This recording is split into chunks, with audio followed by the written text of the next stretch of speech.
Welcome back to Market Day Report. I'm Scott Shellady, otherwise known as the Cow Guy. Thanks for being on with us. It's an hour and 45-minute countdown until we get the USDA reports.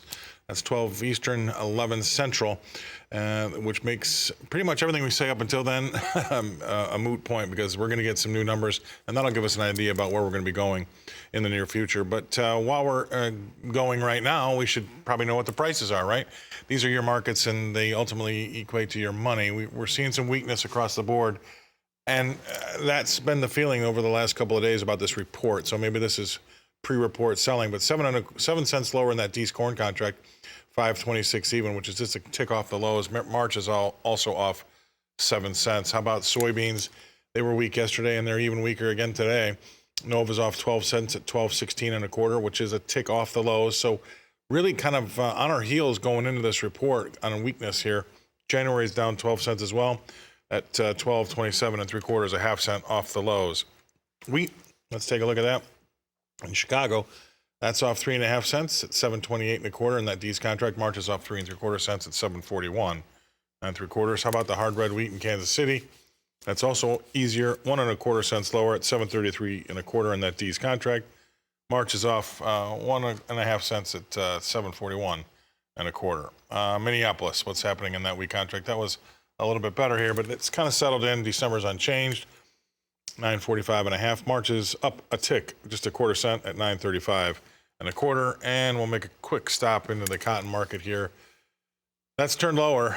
December's off 20 points at 109.59. All right, let's bring in Ben Hushon from the mill. Ben, I know you've got some things you'd like to share with us. The floor is yours. Good morning, Scott. Well, we have, since last Tuesday, we have had a great week of corn harvest, and you'll notice I emphasize corn harvest, Scott. We continue to have rain-free weather. We continue to have what farmers are describing as exceptional yields. Corn's still standing. Again, we haven't had a wind or rain. But, Scott, the soybean harvest is, of course, a whole different story. We have not seen the sun out for more than a few minutes a day since last Thursday.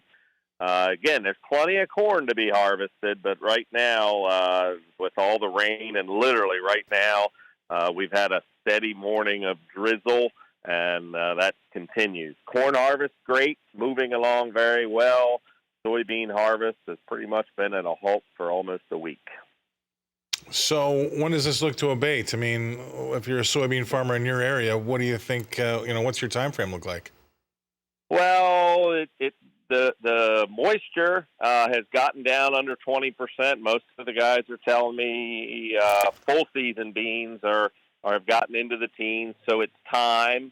They're telling us sunshine should arrive maybe tomorrow, Thursday, a higher chance, and then honestly right back into cloud cover. And anybody that's run a combine in soybeans, that takes you back up to 23, 25% moisture pretty quickly. Right.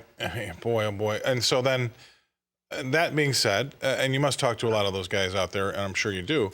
Anecdotally, what are their feelings about today's USDA report? Certainly uncertainty. There are several who said they, contracted another little batch of grain. You drive from one farm and they say, boy, they're going to learn today that we got better yields than they think. And you go to the next fella and he says, boy, they're going to learn today that they've got too high a yield in. So it's that typical 50% nervous that it could go down, 50%, 25% thinking it may go up, and then 25% they go, I don't even have time to pay attention. I want to get this corn in the bin. Well, we're on our heels, so the market's telling us that it's worried about a negative number. We'll wait and see, but I really appreciate everything you brought to us today. That's Ben Hushon from the mill. Thanks for being on the show. We're going to go away, pay some bills, and come back and talk livestock after this.